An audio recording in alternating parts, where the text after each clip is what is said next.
Hello बच्चों, मैं आपका कैलाश सर स्वागत करता हूं आपका हमारे यूट्यूब चैनल प्रिपरेशन मंत्रा में, जहां आज की क्लास में हम डिस्कस करेंगे डायरेक्ट वेरिएशन से related question. Okay, direct variation के कॉन्सेप्ट से रिलेटेड क्वेश्चन कि डायरेक्ट वेरिएशन से क्वेश्चन किस टाइप के आते हैं, उन्हें हम सॉल्व किस तरीके से करते हैं, इन सब चीजों पे आज हम डिस्कशन करेंगे बच्चों। पर उसके पहले एक छोटा सा बात हम लोग समझ लेते हैं कि डायरेक्ट वेरिएशन को, अगर कोई दो क्वांटिटी डायरेक्ट वेरिएशन में है तो उसको हम लोग डायरेक्टली प्रोपोर्शनल भी बोलते हैं।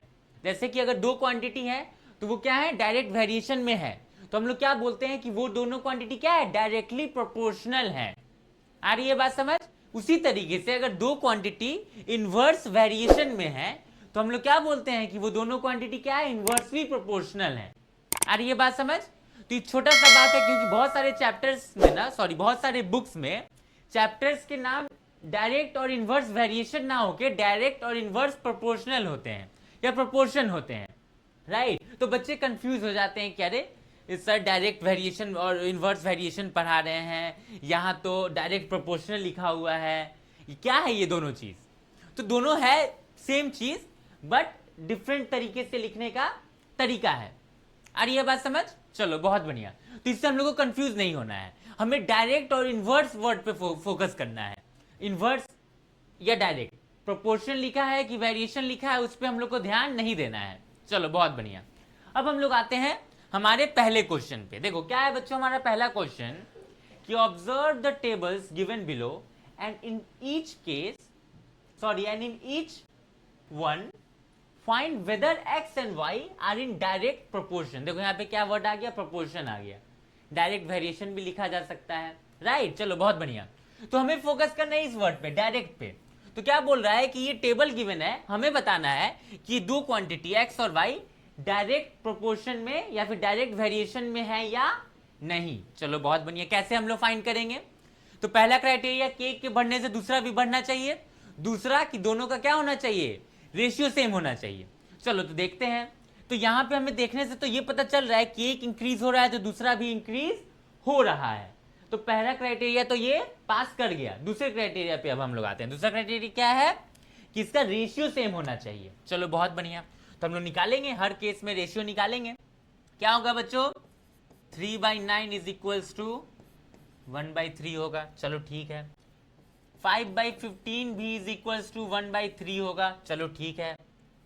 8/24 भी 1/3 ही होगा। बहुत बढ़िया, यहां तक तो पास हो चुका है ये। नेक्स्ट केस क्या है हमारा, 11/33 जो है वो भी 1/3 होगा। बहुत बढ़िया। लास्ट केस क्या है, 26/78, क्या ये भी 1/3 होगा? तो जवाब है हाँ होगा, ये भी 1/3। इसको अगर हम लोग कट करेंगे और सिंपलेस्ट फॉर्म में लाएंगे तो ये भी 1/3 ही होगा। आ रही है बात समझ? तो हमने देखा हर केस में रेशियो क्या है, सेम है दोनों क्वांटिटी का, मतलब ये डायरेक्ट प्रोपोर्शन, डायरेक्ट वेरिएशन में है। आ रही है बात समझ? बहुत सिंपल है फाइंड आउट करना। चलो बहुत बढ़िया, बढ़ते हैं हम लोग नेक्स्ट क्वेश्चन की तरफ। यहां भी एक टेबल गिवन है हम लोग को, इसमें भी हम लोग को फाइंड करना है। तो यहां भी हम लोग रेशियो फाइंड करेंगे। 2.5/10 इज इक्वल्स टू 1/4। बहुत बढ़िया। 4/16 इज इक्वल्स टू 1/4, अगेन बहुत बढ़िया। 7.5/30, अगेन 1/4, अरे वाह। Next 10/40, again 1/4। नेक्स्ट 14/72। अब ये यहां पे 1/4 हमारा नहीं होगा, राइट? ये कितना हो जाएगा बच्चों, 7/26। आई बात समझ? तो यहां पे हमने देखा कि ये चार केस के लिए तो रेशियो सेम था, पर ये जो लास्ट वाला केस था उसमें क्या हो गया, रेशियो हमारा डिफरेंट हो गया। मतलब ये एक्स और वाई जो क्वांटिटी है वो डायरेक्ट वेरिएशन में नहीं है। ओके बच्चों, यहां पे हमें एक चीज देखना चाहिए, सीखना चाहिए कि हमें हर केस के लिए चेक करना ही है। ओके, कई बार क्या होता है एग्जाम में, अगर 5-6 केस दिया हुआ है तो बच्चे 2-3 के लिए चेक करते हैं और बोलते हैं कि अरे बाकी सब भी इक्वल होगा ही नहीं। हर केस के लिए हमें चेक करना ही है, ओके, वरना गलत हो सकता है। चलो बहुत बढ़िया, आ गया समझ? चलो बढ़ते हैं अब हम लोग नेक्स्ट क्वेश्चन की तरफ बच्चों। नेक्स्ट क्वेश्चन क्या कह रहा है हम लोग का, देखो यहां पे क्या बोल रहा है, if X and Y are directly proportional find the values of x1, x2 and y1 in the table given below. यहां पे क्या बोल रहा है हमें, यहां पे हमें दे दिया गया है कि x और y क्या है, डायरेक्टली प्रोपोर्शनल है, मतलब डायरेक्ट वेरिएशन में है। तो हमें x1, x2 और y1 का वैल्यू फाइंड करना है।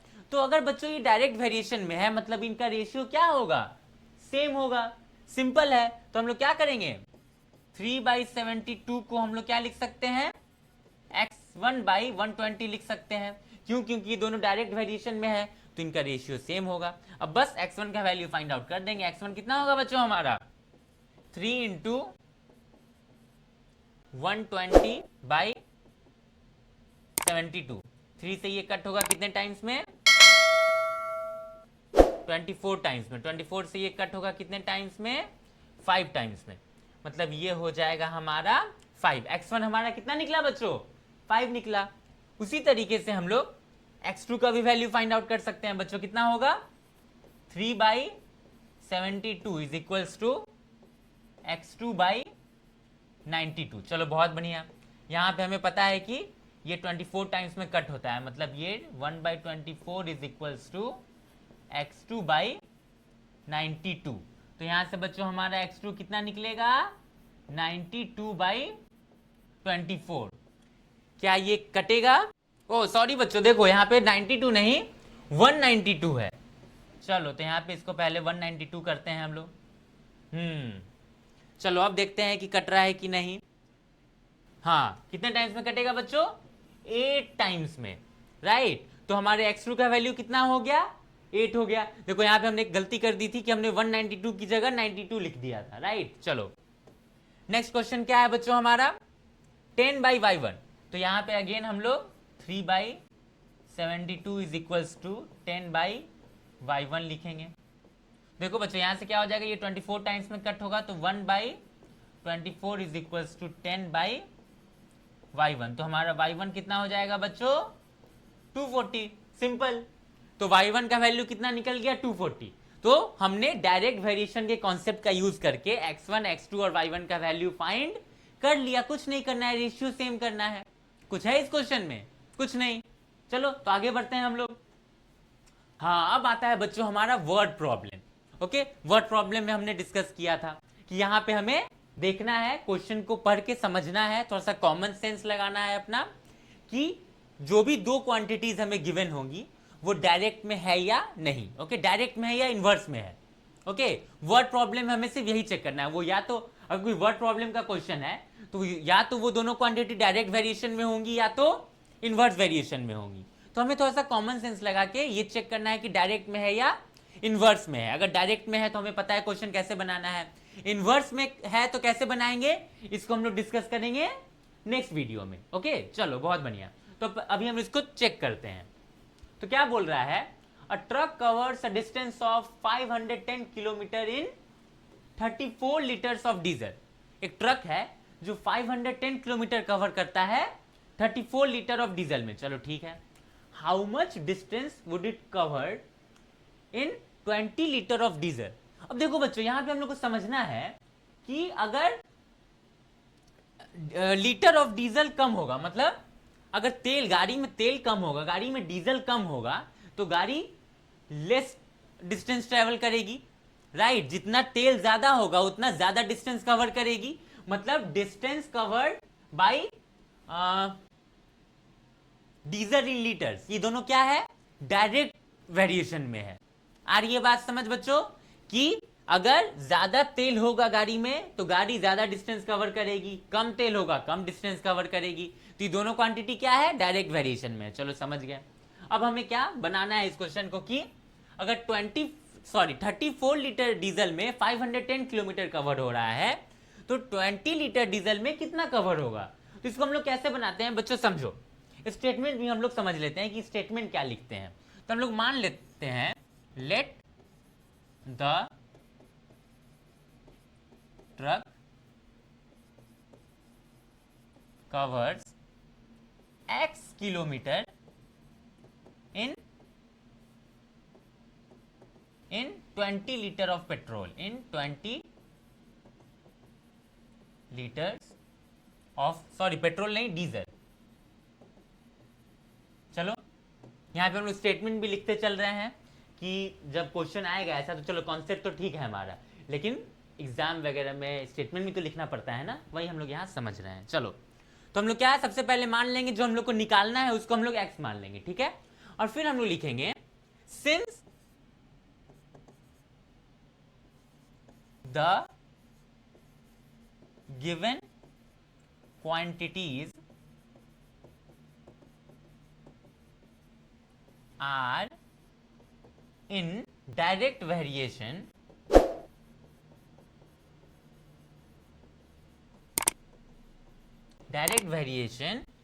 therefore हमें पता है कि दोनों क्वांटिटी क्या है, डायरेक्ट वेरिएशन में है, ये बात हमें दिमाग लगा के लिख देना है। ओके चलो, therefore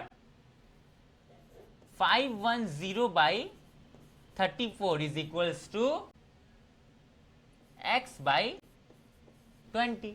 सिंपल है, कुछ स्टेटमेंट ज्यादा नहीं लिखना है, सिर्फ हमें लिखना है जो निकालना है उसको हम लोग x मान लेंगे और फिर लिख देंगे, या फिर ये भी लिखने की हमें जरूरत नहीं है। अगर मान लो ये सेंटेंस भी भूल गए कि since the given quantities are in direct variation therefore, अगर वो दोनों क्वांटिटी डायरेक्ट वेरिएशन में है तो ये रिलेशन वहां एग्जिस्ट करेगा। अगर ये लाइन हम लोग भूल गए तो यहाँ हम लोग डायरेक्ट लिख सकते हैं अकॉर्डिंग टू क्वेश्चन। ओके, इस पूरे लाइन की जगह हम लोग क्या लिख सकते हैं, अकॉर्डिंग टू क्वेश्चन, ये वाला रिलेशन।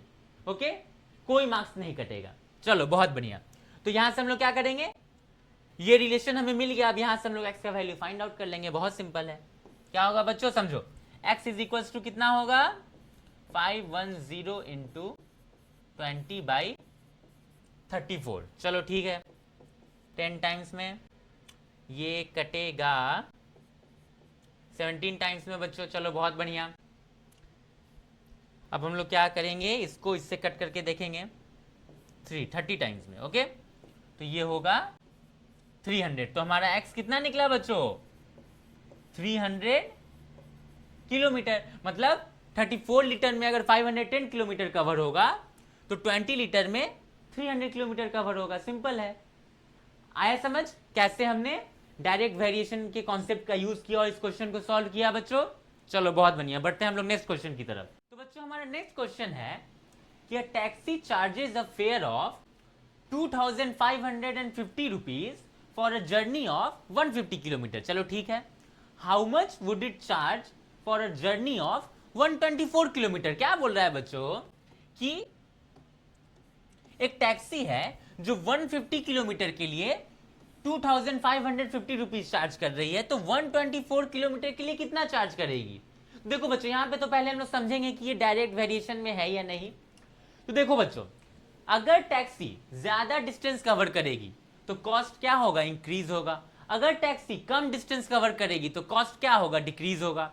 मतलब एक क्वांटिटी के बढ़ने से दूसरा क्वांटिटी क्या हो रहा है, बढ़ रहा है। एक क्वांटिटी की घटने से दूसरा क्वांटिटी क्या हो रहा है, घट रहा है। मतलब ये डायरेक्ट वेरिएशन में है। सिंपल है। चलो अब हम लोग क्या करेंगे, अब तो हमें पता चल गया कि डायरेक्ट वेरिएशन में है। अब हम लोग क्या करेंगे, देखो बच्चों, क्या निकालना है हमें वो फाइंड आउट करेंगे। How much would it charge, okay, वो टैक्सी जो है कितना चार्ज करेगा। तो हम लोग क्या मान लेंगे, उसको x मान लेंगे। Let the taxi charges x rupees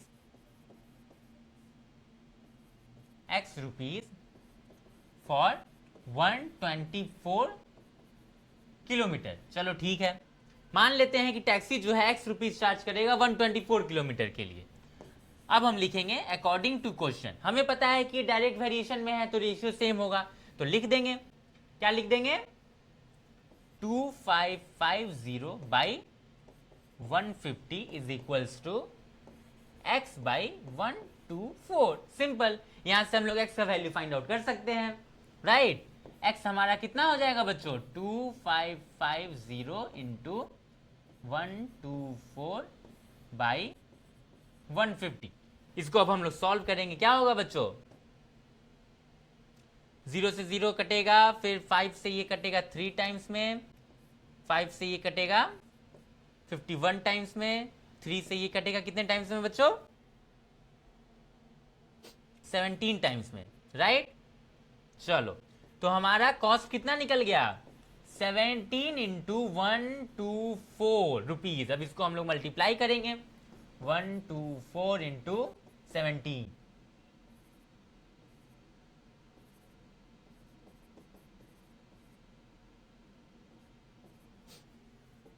2108 rupees, मतलब 2108 रुपीज, मतलब 124 किलोमीटर के लिए टैक्सी वाला हमें 2108 रुपीज चार्ज करेगा। आ रही है बात समझ बच्चों? सिंपल है। पहले फाइंड करना है कि दो क्वांटिटीज जो है वो डायरेक्ट में है या नहीं। अगर डायरेक्ट में है तो सिंपली रेशियो इक्वल करके जो चीज हमें निकालना है वो निकाल लेंगे। अब देखो बच्चों, ये सब क्वेश्चन डेली लाइफ में हम यूज करते हैं। ओके, ये सारे कॉन्सेप्ट जो है वो डेली लाइफ के हैं। ओके, हमें भी कभी कैलकुलेट करना पड़ सकता है। कोई टैक्सी वाला बोल सकता है कि हम 100 किलोमीटर के लिए इतना चार्ज करते हैं, तो उस हिसाब से आप देख लीजिए कि आपको कितना किलोमीटर जाना है, राइट। तो इस तरीके से हम लोग वैसे क्वेश्चंस को सॉल्व कर सकते हैं। चलो बहुत बढ़िया, ये आ गया समझ में बच्चों। बढ़ते हैं अब हम लोग नेक्स्ट क्वेश्चन की तरफ, जो कि है हमारा, देखो बच्चों ये थोड़ा सा अच्छा क्वेश्चन है, वो भी अच्छा था, ये भी अच्छा है। क्या बोल रहा है, Shikha types 540 words in a half an hour. चलो ठीक है, how many words would she type in 8 minutes. Okay, तो सबसे पहले तो हम लोग को देखना है कि ये डायरेक्ट में है या नहीं। तो देखो बच्चों, टाइम अगर ज्यादा हम लोग देंगे किसी को तो वो ज्यादा नंबर ऑफ वर्ड टाइप कर पाएगी, राइट। शिखा जो है वो हाफ एन आवर मतलब 30 मिनट्स में 540 वर्ड टाइप करती है। तो अगर टाइम हम लोग डिक्रीज कर देंगे तो क्या होगा, वो कम वर्ड टाइप कर पाएगी, राइट। मतलब कि ये दो क्वांटिटी क्या है, डायरेक्ट वेरिएशन में है। आ गई बात समझ? यहां पे दूसरा हमें क्या चीज का ध्यान रखना है कि ये क्या लिखा है, in half an our. Okay, मतलब 1/2 आवर, और दूसरा टाइम किसमें दिया हुआ है, मिनट में। तो एक टाइम दिया हुआ है आवर में, एक टाइम दिया हुआ है मिनट में, तो ये तो गड़बड़ है ना। जैसे हम लोग मेंसुरेशन में बनाते हैं ना कि अगर एक लेंथ दिया हुआ है मीटर में, एक लेंथ दिया हुआ है सेंटीमीटर में, तो उसको हम लोग पहले सेम यूनिट में कन्वर्ट करते हैं। उसी तरीके से यहाँ पे एक सेम क्वांटिटी टाइम जो है यहाँ पे दिया हुआ है आवर में और यहाँ पे दिया हुआ है मिनट में, तो सबसे पहले दोनों को हम लोग सेम यूनिट पे लाएंगे। अब देखो, हम लोग क्या जानते हैं कि इन जनरल हम लोग बड़े यूनिट को छोटे यूनिट में कन्वर्ट करते हैं, मतलब कि आर को हम लोग मिनट में कन्वर्ट करेंगे। तो हमें पता है कि हाफ एन आवर मतलब 30 मिनट्स। ओके, तो इसको हम लोग 30 मिनट्स ही मान के चलेंगे। चलो बहुत बढ़िया। अब देखो, हमें निकालना क्या है, how many words, number of words निकालना है। तो हम लोग क्या लिखेंगे, let the number of words be X. हो गया, चलो बहुत बढ़िया। अब अकॉर्डिंग टू क्वेश्चन में हम लोग क्या लिखेंगे बच्चों, रेशियो सेम कर देंगे, 540 बाई हाफ एन आवर मतलब 30 is equals to x by 8। Simple. अब यहां से हम लोग x का वैल्यू निकाल लेंगे। x का वैल्यू कितना निकलेगा बच्चों, 540 इंटू 8 बाई 30। 0 0 कटा, ये कटेगा बच्चों कितने टाइम्स में, 18 टाइम्स में। तो ये हो जाएगा 144 वर्ड्स, मतलब कि शिखा जो है वो 8 मिनट्स में 144 वर्ड्स टाइप कर पाएगी। सिंपल है, कुछ था इस क्वेश्चन में। ये इस चैप्टर से जितने भी क्वेश्चंस हैं वो ऐसे ही सिंपल ही आते हैं, राइट। बस हमें थोड़ा सा दिमाग लगा कि ये फाइंड करना है कि जो गिवन क्वांटिटीज हैं क्वेश्चन में वो डायरेक्ट में है या इन्वर्स में है। अभी तो सिर्फ हम लोग डायरेक्ट का ही कॉन्सेप्ट पढ़े, तो डेट इज वाई हम लोग डायरेक्ट का ही क्वेश्चन देखे। जब हम लोग इन्वर्स का कॉन्सेप्ट पढ़ लेंगे और इन्वर्स का क्वेश्चन डिस्कस कर लेंगे ना, तो लास्ट में हम लोग फिर दोनों का कंबाइंड क्वेश्चन देखेंगे, जहां पे हमें पता नहीं होगा कि यहाँ पे डायरेक्ट है या इन्वर्स है। यहाँ पे तो अक्सर बच्चों को पता चल जाता है कि सिर्फ डायरेक्ट का ही कॉन्सेप्ट हम लोग पढ़े हैं, तो ये डायरेक्ट का ही क्वेश्चन होगा।